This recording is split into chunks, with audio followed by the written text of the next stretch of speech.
Alors, bienvenue tout le monde à l'épisode 5 du PRC. Je vous ai montré dans l'épisode 3, qui a été l'épisode 4, qu'on allait remonter la suspension avant et arrière de mon projet 1.5 d'une Toyota Corolla 1972 avec des composantes d'un Slash 2 roues motrices. Donc, ça a été fait à l'avant, comme vous pouvez voir. Par contre, je vais vous montrer comment on s'y est pris. Et après le vidéo montage de cette petite aventure, je vais revenir avec des détails parce que c'est pas final. C'est un projet. Alors, en avant. Malheureusement, toutes les vidéos pour le démontage et le montage des nouvelles pièces a été par malheur effacé par moi-même. Donc, pas de vidéo accélérée du montage, démontage. Désolé. En échange, je vais vous offrir cette petite intermède.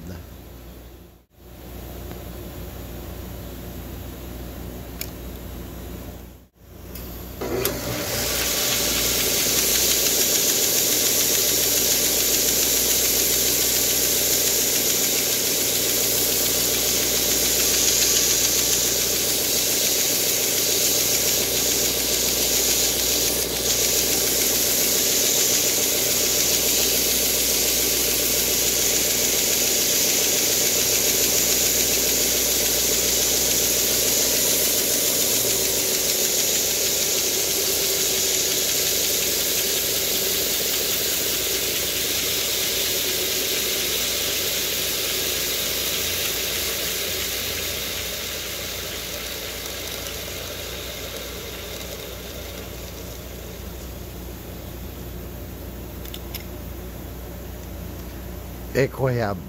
J'étais certain qu'elle allait fondre dedans. Ah bien. Le D90 vit une journée de plus. On continue. Donc, dans le montage, j'ai pu remarquer qu'il y a certains endroits où je n'ai pas mis de Loctite. Ce jus absolument essentiel quand on va visser métal sur métal. Parce qu'il ne faut pas oublier que ça brasse, ces trucs-là, et éventuellement, la vibration va faire que les vis vont se défaire quand c'est vissé métal sur métal. Donc, ça prend absolument du Loctite. Par contre, je ne l'ai pas mis partout, puis même que je n'y mets les oreilles, j'aurais pas dû, car après un montage si complexe, c'est un rebuild total, finalement, on remplace presque tout, à part le petit morceau qu'il y a là. Il y a des ajustements à faire, on va faire des petites découvertes, comme je vais vous montrer tout de suite. Là, ça a l'air à bien tourner. Par contre,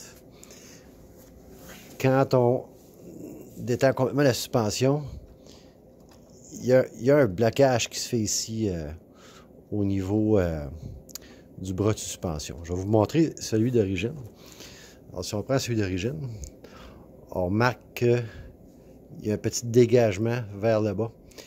Ça, c'est pour que le pivot, quand la suspension est complètement détendue, ne vienne pas s'accoter ici. Et présentement, c'est ce qui arrive là. Donc, il va falloir que j'explore voir comment réparer ça. Et l'autre truc aussi, je ne sais pas si on peut le montrer sur la vidéo, là, mais les roues ne sont pas alignées du tout sur ce véhicule-là. C'est que j'ai les mêmes liens qui sont ici, qui viennent du véhicule d'origine. Il n'était pas remplacé dans le kit que j'ai acheté. Donc, la distance entre les connecteurs, ici, après les moyeux avant, ne sont pas la même que celle d'origine. Donc, ça a tout foutu la patente pour ce qui est de l'alignement des roues. Donc, je vais régler ça. Mais je vais vous montrer quel outil que j'utilise pour arranger ça. Bon, alors, pour pouvoir enlever, on va devoir enlever les tie rods. Ça, c'est la rod ici qui se connecte après le système de direction du cerveau. Le cerveau se trouverait ici. Et ça, c'est le bras qui active la direction. Là, vous voyez que c'est difficile, là? D'autres ajustements à faire ici. C'est pas normal. Mais je sais pas si vous pouvez le voir. il y a comme une résistance qui se fait là. Et encore. Et encore.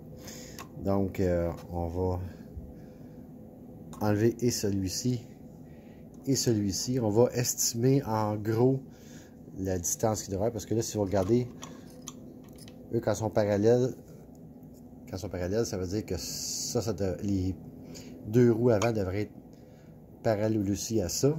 Puis là, comme vous pouvez voir, c'est pas parallèle pantoute. Donc, on va défaire ça, on va estimer. Et en même temps, je vais défaire cette pièce-là et probablement limer. Là, on le voit pas bien, là, mais il y a une petite partie ici, quelque part, là, en dessous, là, qui frotte sur la partie mobile. Je vais limer pour essayer de dégager ça sans enlever trop de matériel. Fait que c'est la prochaine étape.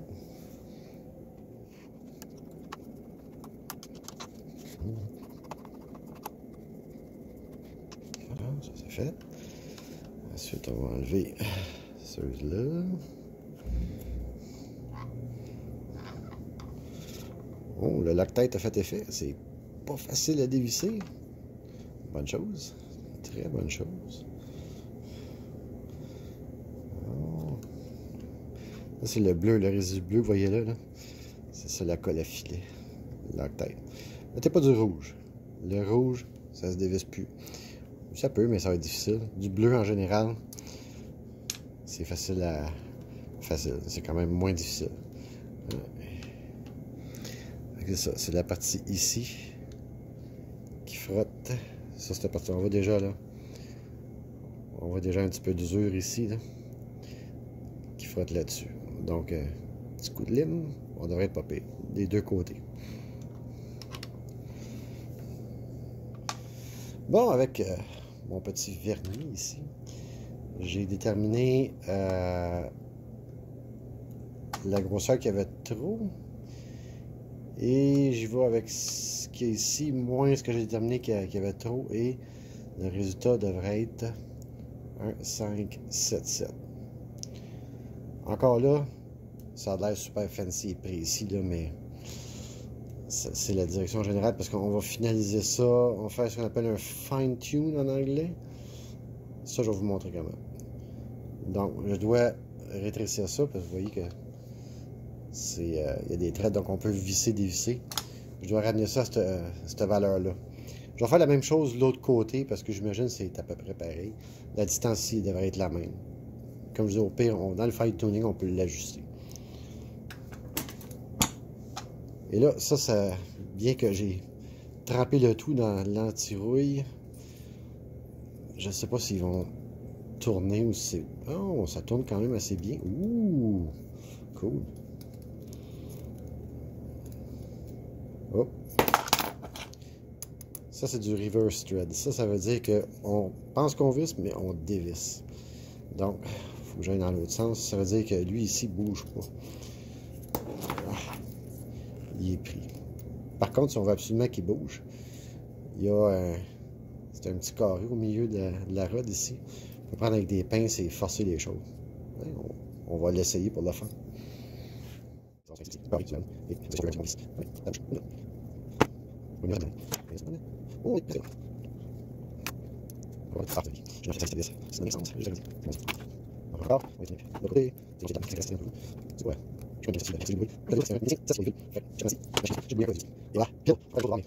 Donc, avec une bonne lime, on a enlevé un petit surplus de matériel qui est très visible ici par le bleu qui est parti, mais ça, c'est pas grave. Là. Donc, on ne veut pas en enlever trop, donc on enlève un petit peu, on teste, un petit peu, on teste, on enlève un petit peu, on teste. Ce qui a déjà été fait, bien entendu, parce que je ne vais pas vous faire perdre votre temps. Et là, on réinsère la connexion.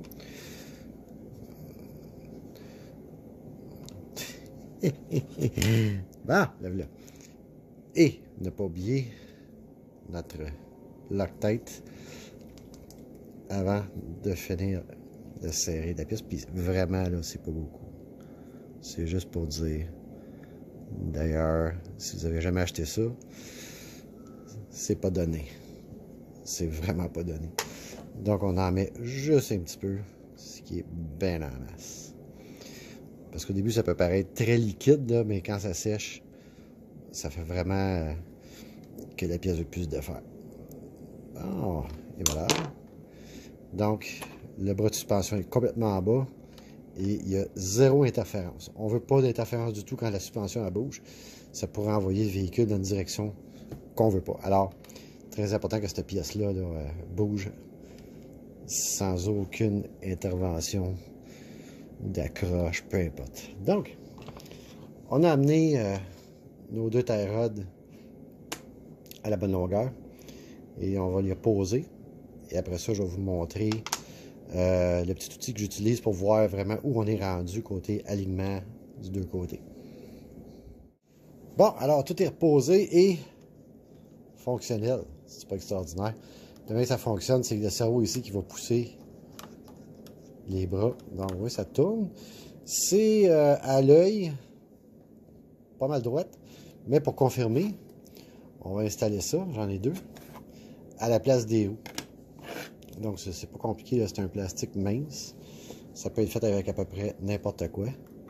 Ce qui est le fun avec ça, c'est que on peut voir exactement avec des lignes droites au sol où en est notre alignement.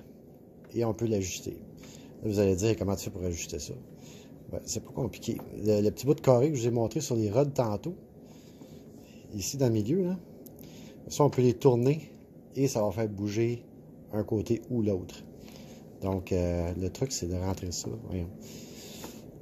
Il faut tenir cette partie ici parce que vous allez voir, ça tourne, donc il faut le tenir pour pouvoir serrer le petit morceau de plastique jusqu'au bout. C'est vraiment pas évident avec ce que j'ai mis là. Enfin. Et voilà, c'est fait. Alors, on fait voir comme ça. On fait la même chose de l'autre côté.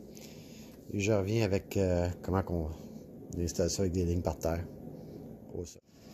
Bon, donc c'est avec le setup. Et si on se fie aux lignes sur le carton, d'habitude, je vais prendre la peine de mettre une ligne à l'équerre dans les deux sens pour pouvoir avoir un petit peu de toe-in. Toe-in, ça veut dire vers l'intérieur, pas parfaitement parallèle au véhicule. Comme ça, quand la roue sur le bord-là tourne vers l'intérieur, elle commence déjà à tourner. Au lieu d'avoir du toe-out, toe-out, ça veut dire que ça va ralentir le véhicule. Toe-in aussi un petit peu, mais on met comme 1%. En ce moment, j'ai du toe-in ici et j'ai du parallèle presque toe-out sur ce bord-là. Ça m'indique que je dois pousser plus par là en tournant ça ici d'un côté ou de l'autre, puis ça va ramener ça. Donc, en gros, c'est ça. Le prochain épisode va parler de la suspension arrière. On va tout refaire ça. Et ça va être finalisé. Alors, merci d'être venu et au prochain épisode. Bye! Je vais finir la vidéo aujourd'hui avec une petite annonce de changement de plan. Alors, le plan original, c'était de faire cette Toyota Corolla 72 à l'échelle 1.5. Malheureusement, de faire la carrosserie puis tout ça, c'est vraiment, vraiment complexe. Puis je sens que je vais me tanner avant de finir. Je vais botcher à la job, puis ça sera même pas bon. Et surtout que faire des projets du genre, c'est un peu comme lire un livre. On fait ça surtout pour le fun. Et quand tu te bats avec un projet, c'est plus le fun. Donc, je voyais que la bataille allait être longue et dure, puis je me suis dit, non, on va changer de projet. Donc, c'est quoi la prochaine affaire qu'on va faire?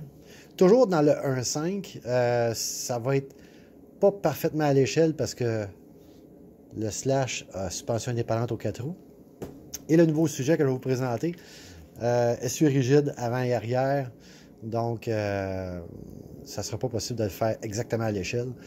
Mais, comme je vous dis, on fait ça pour le fun. Je le fais surtout pour moi. Donc, et voilà, sans plus d'attendre, voici l'inspiration pour le nouveau projet. Ça va être basé sur une MG J2 de 1932. Avec les roues ouvertes. Il n'y aura pas de de roues en broche, là, c'est vraiment, on fait ça pour le fun, donc ça va être ces roues-là d'usage habituel. Parce que ce véhicule-là va aussi faire du hors-route, comme la vraie MG. Vous devriez regarder ça en ligne. Les Anglais sont vraiment fous.